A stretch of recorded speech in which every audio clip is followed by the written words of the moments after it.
Hi guys and girls, welcome to another video. Today we're in a garage. The van says it's -3 and it's absolutely freezing. But anyway, back to the point. We have in the garage, we've got a fluorescent tube batten light.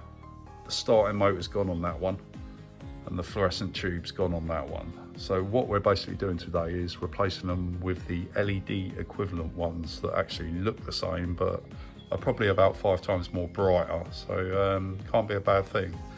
So let's get these unboxed and have a look.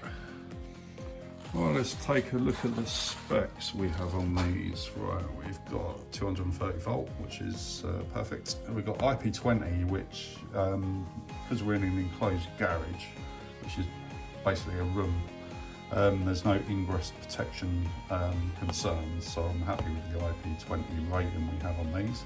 And our running power is 22 watts, which is 22 watts. If we go along and have a look at the lumens, for 22 watts, it's given us 2,625 lumens, which I think is rather impressive, especially compared to the fluorescent tube counterparts. We have a 5-year warranty on there, and our energy rating is A+. Right, let's have a look and see what they look. I've took one out of the box so we can have a look and basically see the design. And as you can see, that is pretty much identical to the fluorescent counterpart. But as I say, it's LED. You know, it's absolutely brilliant, to be honest. And I can't really hold that up. So you're probably getting seasick at the moment. So let's put that back down. And what I'm gonna do, we'll take this one down and then install that one, and then we'll take a look. These are pretty much straightforward to take down. You've got to be careful with the tubes. For obviously reasons that they contain a toxic substance, so if you end up breaking them, they can be hazardous to your health. So what I'm going to do is just put this down carefully down here. That's okay there. And basically with these, all we have is a couple of screws on that, one this side. You loosen those off. Undo it, I guess.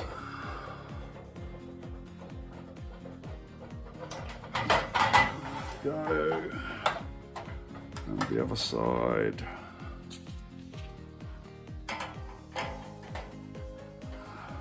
I'll take this off and we can have a look at the insides. They do actually look big and bulky fluorescent tubes, kind of industrial, kind of commercial, but to be honest, the actual inner workings of them are pretty straightforward. What we've got here, live, switch live, neutral, earth, which is good to see. So we're going to take this one down. All it's got is the screw fixings attaching it to the joist, and what we're going to do is disconnect, and we're going to literally replace with our LED, which we'll take a look at as soon as I put it up. Alright guys, we've isolated the circuit that supplies the garage lighting. We've locked it off on the MCB, and I have the key in my pocket. Never leave your key anywhere lying about, always put it in your pocket, on your person. Make sure you know where it is at all times. Right, so what we've got is an approved voltage indicator. Do not, even for 1 second, invest in one of those volt stick pens that you can put near a cable when it lights up and buzzes. They are absolutely made by Satan himself, and they are dangerous, and basically don't use them. Get yourself an approved BS standard volt indicator. A good proving device, you know, something you can rely on. Right, I'll put you down here for a sec. Like I say, we've isolated the circuit. So I'm going to test between live a neutral. Obviously it's giving me a continuity reading because we're still attached to the light fitting itself. So I'm going live neutral, live earth, and neutral earth. And obviously I've not got no red lights, so that's telling me that there is no voltage and is safe to work on. So that's our LED batten in place. What I've done is basically took out the old plastic clips and replaced it with metal clips. Because of the position of the entry on the LED batten, what I've done is took a 16mm spade bit and come through quarter of the joist and into the fitting. What I fixed it with is the wood screws with penny washers, just to add a little bit extra fixing hold on there with the penny washers, always a good thing. And I just wanted to show you guys what I fixed it with is inside metal enclosures. I found these screws, I don't know if you can see those, absolutely brilliant. What they are is they come in packs of plasterboard fixings, and the screws come in the same pack. But what it is these I've found on numerous occasions, when you do put them in plasterboard, they tend to rip out easily. So I'm not 100% trusting of those. But these screws, the actual ends of them are nice smooth edges, and they're nicely rounded on the top. So when they're going inside things like back boxes or light fittings, it's reducing the risk of the cables getting damaged by the edges of the other screws. You know, I like these ones. That's worth keeping in mind. Right, it's time to terminate our cable. It's worth pointing out at this stage as if you're starting out as an electrician, ditch the side cutters. Well, don't ditch them, keep them, because they're handy for smaller cables. They're all right for 1mm, 1.5mm, 0.5mm cables. But what it's worth investing in is a decent set of cable crops. You know, they're more designed for the cables you're going to come across as an electrician. If you come across like 25mm tails, you're not going to get through them with a set of side cutters. You also, like, if even 10mm you ain't going to get through with side cutters. You'd probably struggle with 6mm and 4mm as well. So these are CK ones. I've never had a problem with CK croppers. They're always up to the job, cut through everything that I needed to cut through. So it's worth investing in a set of these cable crops. Right, so here's our cable. Right, it's worth pointing out first of all where these have come out, the old terminations in the old light fitting. Where the screws have been down on these copper cores, that'll damage them, and they're going to become basically weakened because, say, half the copper cores now been crushed. So what I like to do is cut off the old terminations, including the earth, and what that does is give you a fresh piece of copper inside the insulation there to work with, undamaged, nice and clean.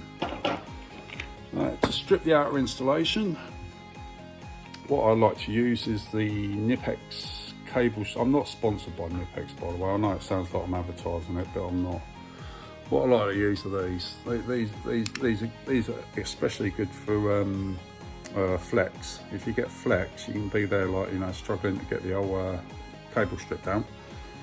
And what these do, you stick your cable in the top, and it goes through to the outside hole. So basically you see that hole going straight through there. That's where you put your flex, and then you twist it a couple of times, pull, and your cores come out undamaged. So I found that extremely useful. But what it's also got on there is these side teeth numbered up. We go from a 0.5 to 2.5, I think it is on there, yeah, 2.5.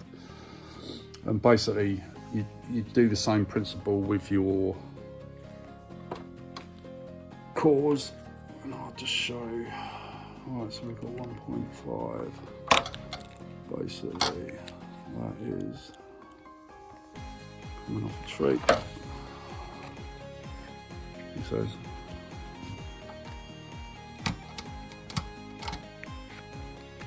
Oh, bear with me.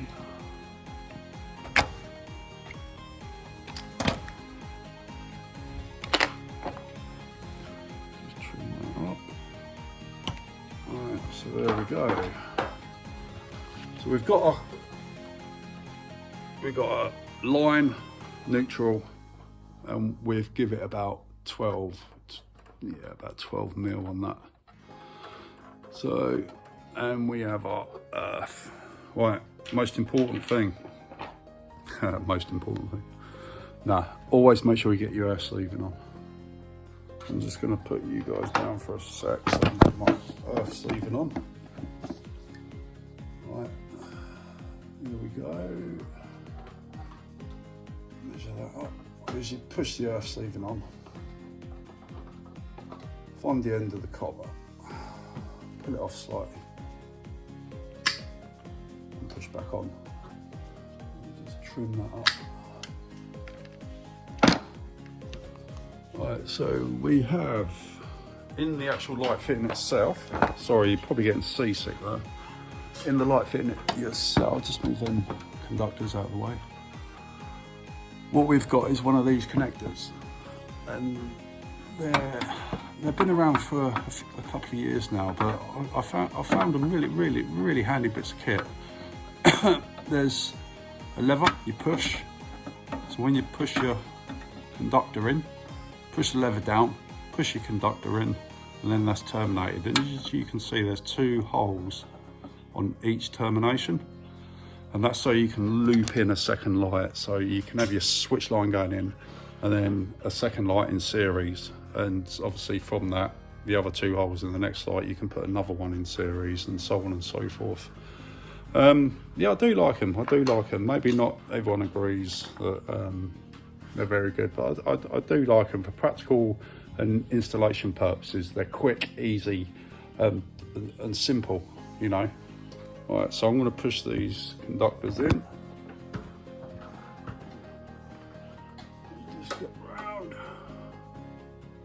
That's our earth. Earth's in. Give it a tug. Tuck it in. I'm going to put the neutral in.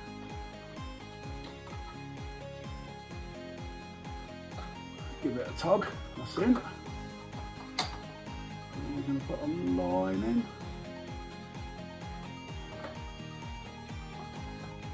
And that's our line in. Give it a tug. You make sure we're in properly. Just gently tuck them away. There we go. So if you guys have a look at that. Oh. There we go. We've got the line, neutral and earth in. Always double check they're in the same connectors, the correct connectors should I say, so you ain't got reverse polarity. And basically that's it for that one. So I'm going to do the next one, and we'll switch on and have a look how they look. And that's our second batten light installed. So we've got the first one that we installed. I've put up the second one, and as you can see, they look pretty similar to the fluorescent tubes that were existing, so they've not altered the appearance of the garage whatsoever. So if we just switch on, and we have lighting, which is damn sight more brighter than the fluorescent tubes. So all happy days. Thanks guys, thanks for watching. I hope there was a couple of tips in there that you maybe picked up. Anything else, any questions, leave them in the comments below, and thanks for watching. It's much appreciated, it really is. Bye for now.